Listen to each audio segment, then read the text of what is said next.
Graça e paz, amados, voltando aqui sobre o assunto, a contemplação de Deus sobre a criação, parte 3. Então, amados, eu espero que você esteja tendo entendimento da palavra. E como foi dito aqui, nós vimos que Deus nunca sentenciou ninguém a ser pecador.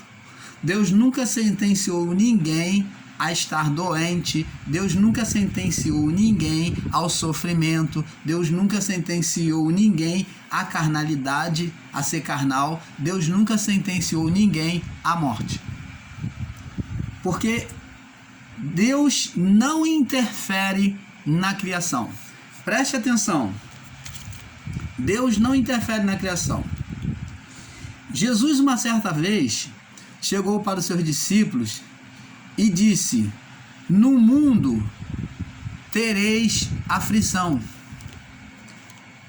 mas tende bom ânimo, porque eu venci o mundo. Então, no período de Jesus, aqui na terra, na criação, ele falou que no mundo teríamos aflição, que no mundo iria haver aflição, mas que deveríamos ter bom ânimo, que ele venceu o mundo. Então, amados, o mundo, ele tem uma característica diferente do reino de Deus, do mundo de Deus, da criação do reino de Deus. O mundo é contrário e sempre será à vontade de Deus, porque o mundo, ele funciona pela carnalidade humana. Ele nunca busca o que é bom só. Existem coisas boas no mundo? Existe. Mas Jesus, quando se refere a mundo, ele está falando de mundo de carnalidade. Do mundo da carne. Por quê? Porque o mundo é tendencioso, a criação é tendenciosa a ser carnal. Por isso que ele disse: o mundo jaz no maligno. Aí, irmão Paulo, como então Deus se vê diante disso? Deus interfere na criação? Não. Deus não interfere, nunca interferiu e nem vai interferir. Porque muitos estão julgando que a pandemia, né, é ato de Deus para poder fazer o homem se voltar para ele. Não. Deus não precisa fazer isso para fazer o homem se dobrar diante dele. Até porque a palavra diz: todo joelho se dobrará e toda língua confessará que Jesus Cristo é o Senhor. E isso, em si, o mundo já tem feito. O mundo, querendo ou não, as pessoas, por mais incrédula, por mais cética que ela seja, elas têm se dobrado e elas têm confessado isso. Quando ela julga ser prazerosa o comer, o beber, o passear, um lugar, então ela está inconscientemente louvando a Deus, reconhecendo a grandeza de Deus. Ela está reconhecendo, ela está se dobrando. Ela está confessando isso com a própria língua. Quando ela diz que um lugar é maravilhoso, quem criou aquele lugar maravilhoso? Deus. E ela está louvando a Deus. Não existe ninguém que não tenha prazer em qualquer coisa desta vida.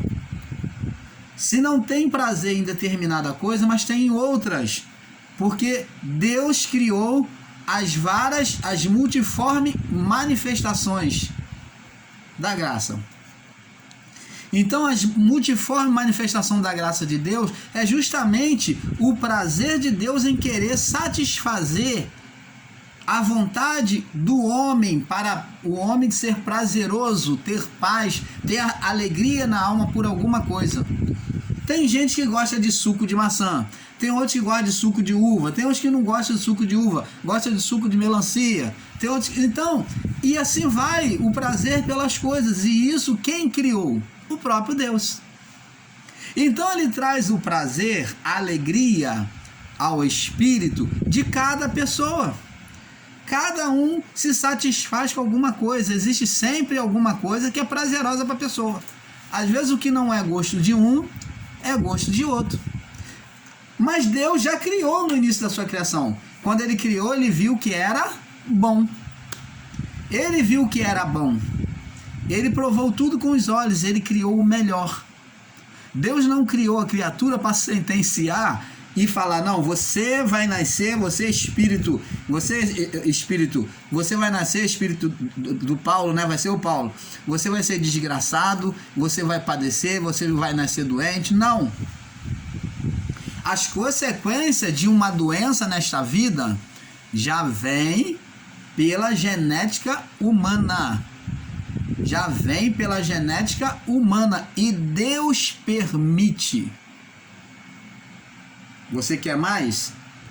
Como o irmão Paulo já falou aqui, uma certa vez trouxeram diante de Jesus um cego de nascença. Os discípulos, para poder querer saber acerca daquele cego, se ele estava sendo sentenciado por Deus ou por Beelzebu, que nem eles acreditavam, porque se Deus não curasse, é porque o ser maligno, Beelzebu, tinha sentenciado ele àquela enfermidade. As pessoas que ficassem enfermas e quando clamava-se a Deus, oferecia sacrifícios a Deus, se aquela doença não fosse aplacada, eles julgavam, os judeus julgavam que aquela pessoa foi sentenciada por Beelzebu para estar naquele estado até a morte. Então trouxeram esse cego. Agora eles tiveram uma visão de que os discípulos tiveram a visão de que ele estava sendo castigado por Deus por causa de pecado. Então, como ele viu que Jesus curou o paralítico, que estava no estado de paralítico, né, há muito tempo, aí Jesus falou, perdoados são seus pecados, levanta-te e anda. Então eles entenderam assim, então é por causa de pecado.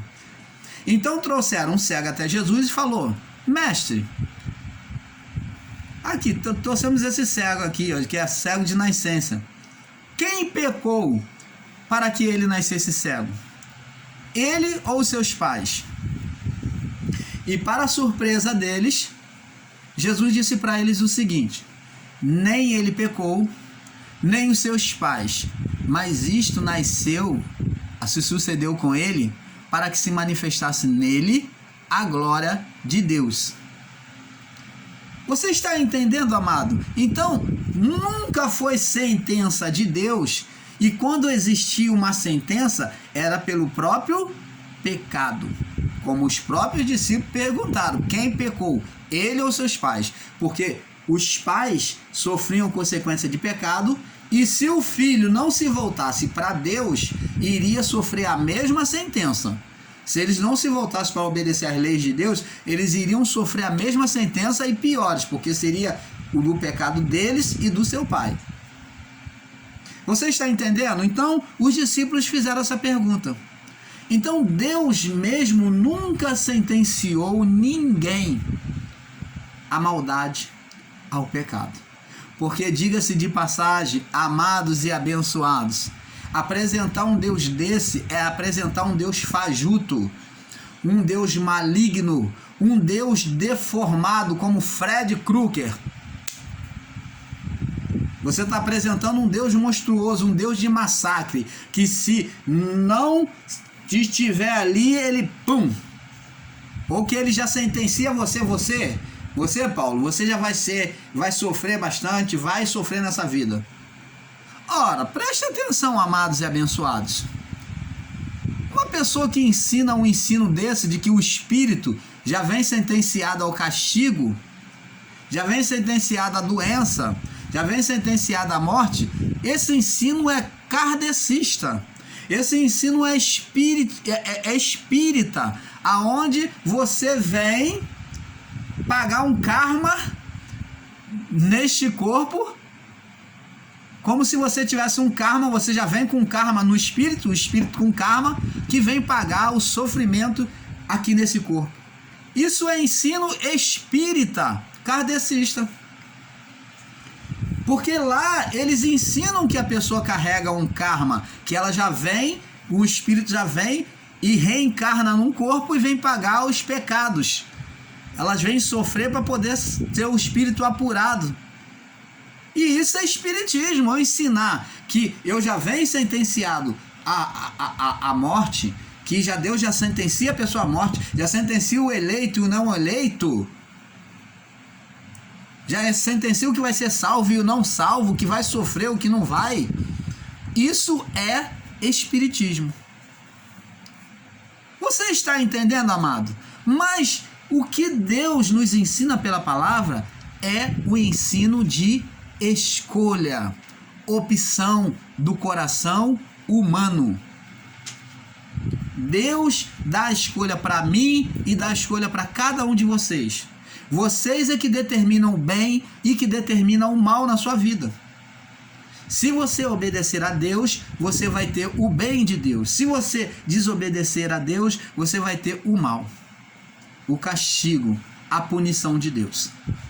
Então, não é Deus que determina, como muitos estão ensinando em graça, que Deus é que mata, é que faz, que ele que mata, ele que bota doente, ele que leva, se matou, se morreu num acidente, aquilo dali foi Deus. O quê? Foi Deus? Aí um motorista desastrado, não presta atenção, tá no celular dirigindo, ele bate com um carro com um montão de pessoas dentro de um ônibus ou dentro de um carro, e as pessoas, então, aquilo dali foi Deus que fez isso. Aí você vai atribuir morreu porque foi Deus. Ora, falsa interpretação. Deus é onisciente. Ele sabe de todas as coisas. Ele sabe o tempo de todos nós. Mas dizer que foi ele jamais. A imprudência humana precipita o tempo da vida. Por exemplo, esse corpo é meu. Deus me deu esse corpo, que é o templo e morada de Deus. Foi feito para ser templo e morada de Deus, o seu corpo também. Se você não cuidar do seu corpo, não se alimentar, seu corpo vai desfalecer. E, consequentemente, se prosseguir em não cuidar, ele vai perecer. Eu pergunto a você, foi Deus que botou o desejo de você não se alimentar? Não. Foi você que não quis. Você, por um problema na sua vida, por um trauma, por uma depressão sentimental, você perdeu o apetite. E se você deixar de comer, o seu corpo vai desfalecer, vai baixar a imunidade, você vai pegar doenças e que pode ser levado à morte. É a mesma coisa, como eu dei o exemplo e torno a repetir. Eu tenho este corpo, eu vou atravessar a rua e vem carro de lá de mão dupla, uma via de mão dupla. Se eu não olhar o sinal, não atravessar na faixa, ou se, ainda que fora da faixa, se eu não prestar atenção na velocidade dos carros, e não prestar atenção e projetar o meu corpo sobre a rua, quem vai estar levando o meu corpo a ser acidentado? Ou até morrer? Eu. E aonde Deus tem alguma coisa com isso? Irmãos amados, uma imprudência humana pode levar uma vida humana, física, ao fim. Você pode despencar, cair de um degrau, se você não se apoiar direito. Se você não olhar para trás e tropeçar.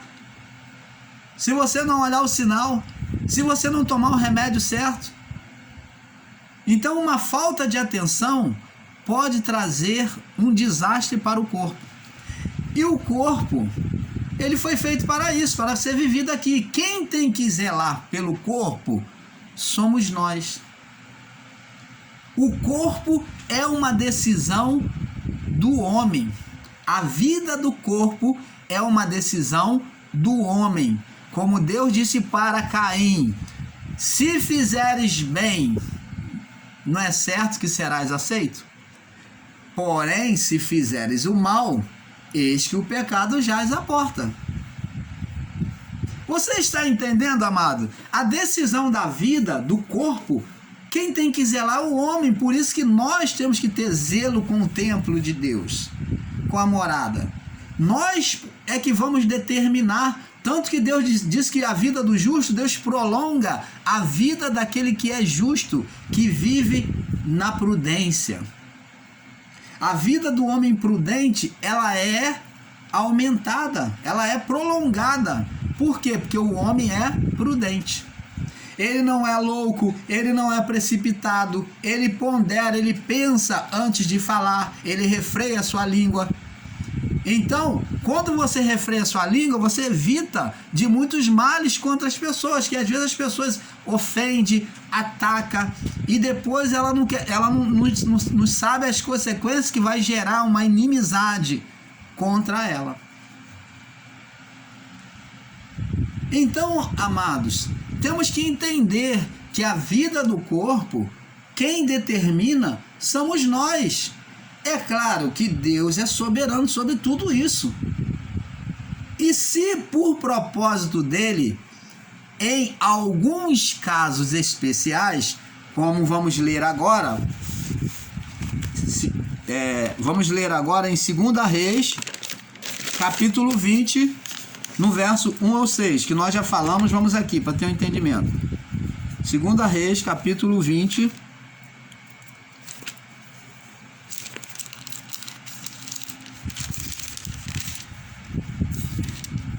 do verso 1 ao 6, diz assim: então, aqui Ezequias, ele já tinha um tempo determinado por Deus. Observa bem, um caso extremo em que Deus manda avisar ele. Era o rei Ezequias. Eu até falei sacerdote, você me perdoe, mas ele também exerceu o sacerdócio.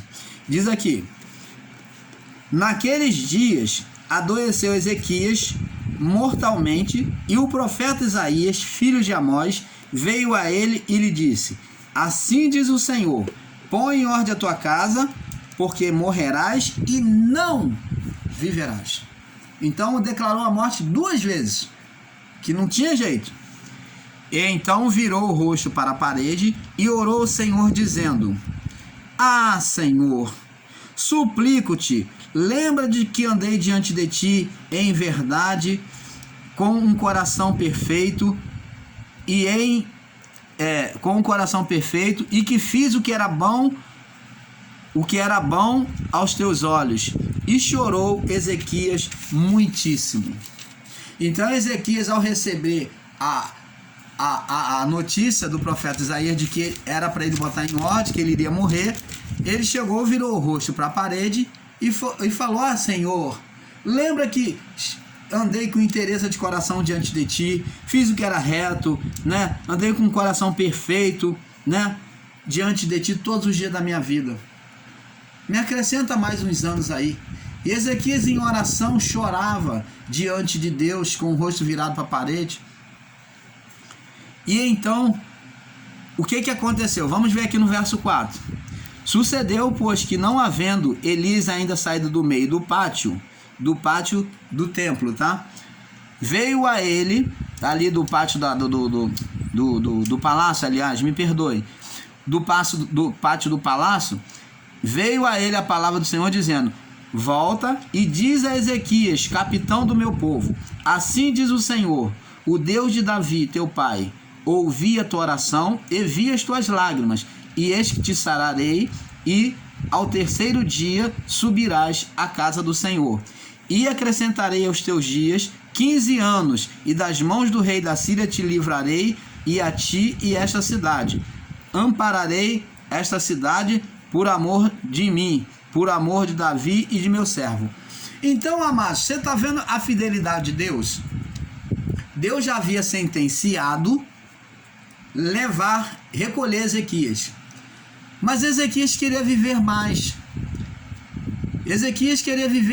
Então ele clamou a Deus ali, virou o rosto para a parede e falou: ó Senhor, lembra que eu andei em integridade diante de ti e fiz o que era reto e perfeito diante de ti.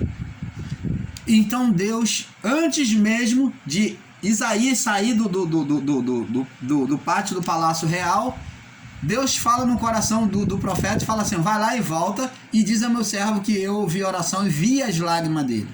Então, para você que ora a Deus, você pensa que Deus não vê? Você vê que antes do profeta sair da presença de Ezequias, quando estava lá embaixo no pátio do palácio, então Deus manda ele voltar. E Deus diz que viu as lágrimas do seu servo. E então ele diz que vai mandar dizer que ele vai acrescentar mais 15 anos. Então, amados, existem casos especiais em que a nossa vida, Deus ele chama a nossa vida. O que nós não podemos é radicalizar e dizer que Deus é que tomou tudo. Não. Existem casos que Deus tira a pessoa até dormindo. Ele recolhe a pessoa dormindo e quando você acorda pela manhã a pessoa está morta. Ela vai repousar à tarde, daqui a pouco tu olha, daqui a 1 hora está morta. Então, é a vida do corpo, ela tem o seu tempo e muitas das vezes Deus recolhe secretamente. Ele recolhe o espírito secretamente. Aí é uma chamada de Deus, é um tempo de Deus determinado. Deus, ele é soberano e ele pode imperar, ele pode retirar sim, na hora que ele bem quer. Mas não podemos radicalizar e vulgarizar e dizer que Deus faz isso a todo tempo. Que toda morte que acontece é de Deus. Todo pecado que acontece é porque Deus quis assim. É porque o desastre foi Deus que quis. Que Deus maligno é esse que está sendo ensinado? E não é isso que Deus mostra. E no caso de Ezequias, mesmo sendo sentenciado, Deus foi lá e acrescentou. Por quê? Porque acima daquilo que Deus decretou, estava a sua própria palavra. E Deus anda nos seus próprios caminhos. Deus, ele anda nos seus próprios caminhos. Acima da palavra dita por Deus, Ezequias apresentou que ele foi perfeito. E Deus então pesou na balança e viu que realmente ele andou íntegro. Então Deus tinha que cumprir a sua palavra. Não por causa de Ezequias, mas por causa da sua palavra, da sua verdade. E aonde existe a verdade, Deus ele faz brilhar ela. Então ele teve que dar brilho àquela verdade dita por Ezequias. Então ele acrescentou 15 anos a Ezequias. Ele viu que Ezequias estava correto. Era pura verdade. Era verdade sobre verdade. Então, amados, temos que entender esse princípio. Agora, Deus jamais condena ninguém a este mal. Vamos ver aqui no livro de Salmos, ou melhor, vamos no livro de Gênesis capítulo 18 primeiro. Gênesis 18, no verso 23. Olha o que Abraão falou aqui para Deus. Aconteceu quase a mesma coisa que foi com Ezequias. Vamos ver aqui. Gênesis 18, no capítulo 23. O título é Abraão intercede por Sodoma. Diz assim: chegou-se Abraão dizendo: destruirás também o justo com o ímpio? Quando Deus falou que iria destruir Sodoma. Então Abraão pergunta: destruirás também o justo com o ímpio? Não há injustiça da parte de Deus. Olha o que é que Deus disse: se porventura houver 50 justos na cidade, destruirás também e não pouparás o lugar por causa dos 50 justos que estão dentro dela? Longe de ti, não faça tal coisa, que mates o justo com o ímpio, se o justo seja como ímpio. Longe de ti, não faria justiça o juiz de toda a terra. Tá vendo? O juiz, ele tem que obedecer à lei. E disse o Senhor, então disse o Senhor: se eu em Sodoma achar 50 justos dentro da cidade, pouparei todo lugar por amor deles. E respondeu Abraão dizendo: eis agora me atrevi a falar com o Senhor, ainda que sou pó e cinza. Então Abraão vem fazer outra pergunta: se porventura 50 justos ficarem faltarem 5, quer dizer 45, se porventura de 50 justos faltarem 5, destruirás por aqueles 5 toda a cidade? E disse: não destruirei se achar por ali 45. Aí Abraão vai de novo e continuou ainda a falar-lhe e disse: se porventura acharem ali 40, e disse o Senhor: não farei por amor dos 40. E disse mais: ora, não se ire o Senhor, se eu ainda falar. Se porventura se acharem ali 30, e disse: não farei se achar 30. E disse: eis agora me atrevi a falar ao Senhor, se porventura se achar ali 20. e disse: não destruirei por amor dos 20. E disse mais: ora, não se irrite o Senhor, só mais uma vez, ainda mais uma vez, desta vez falo, se porventura ali acharem 10, não destruirei por amor dos 10. E retirou-se o Senhor quando acabou de falar a Abraão, e Abraão tornou o seu lugar. Então, você está vendo que a justiça de Deus não é nada disso que essas pessoas ensinam, que Deus vem castigar, esse Deus maldoso, esse Deus maligno que vem sentenciar o homem ao mal. Deus falou por último a Abraão que se tivesse 10 na cidade justo, ele iria salvar os justos. Entendeu? Ele não iria destruir a cidade. Então, irmãos, temos que entender, amados, que o amor de Deus é perfeito. Vamos ver aqui no livro de Salmos 103 agora. Vamos lá no livro de Salmos 103. Salmos está localizado no meio da Bíblia, né? Das Escrituras. Livro de Salmos 103. No verso 8, diz aqui, 103, 8. Olha quem é o Senhor. Quem é o Senhor? Ó, olha só quem é o Senhor. Verso 8. Misericordioso e piedoso é o Senhor. Longânimo e grande em benignidade. Então, esse é o nosso Deus, é assim que nós temos que apresentar o nosso Pai, o Deus Criador. Misericordioso, piedoso, longânimo e grande em benignidade. Desde os tempos antigos, ele já é conhecido assim. E ele agora encarnado, vem ser descrito como o amor perfeito de Deus. Porque Deus, João descreve, porque Deus amou o mundo de tal maneira, tal, incomparável, sem palavras para expressar este amor, que é a palavra tal, que deu o seu Filho unigênito, seu Filho único, para que todo aquele que pereça, aquele que pereça tenha a vida eterna. Então, o amor de Deus é este. E vamos ver aqui, agora no livro de Romanos, capítulo 2, verso 11. Romanos 2:11 diz aqui: Deus nunca fez acepção de pessoas. Eu não sei porque pessoas ainda ensinam uma acepção da parte de Deus. 2:11 diz assim: para com Deus não há acepção de pessoas. Deus não condena um, escolhe o outro. Vamos ver aqui em Atos capítulo 10. Atos também confirma isso. Deus não faz acepção de pessoas, nunca fez. Atos capítulo 10, 34. Atos 10, 34. Diz assim: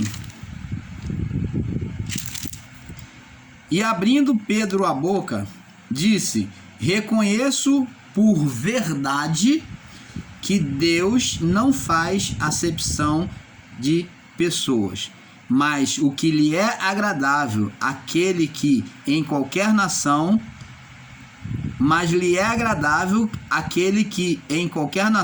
o teme e faz o que é justo. Você está vendo? Deus, ele se manifesta para com todos aqueles que são maneira justa. Vamos em Efésios capítulo 6, para nós terminarmos. Efésios 6, no verso Efésios 6, 9, verso 9, diz assim: e vós, senhores, fazei o mesmo para com eles, deixando as ameaças, sabendo também que o vosso O vosso Senhor está no céu, e para com ele não há acepção de pessoas. Para com Deus não há acepção de pessoas.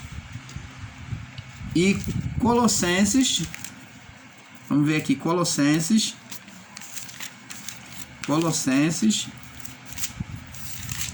capítulo 3, verso 25. Capítulo 3, verso 25, diz assim: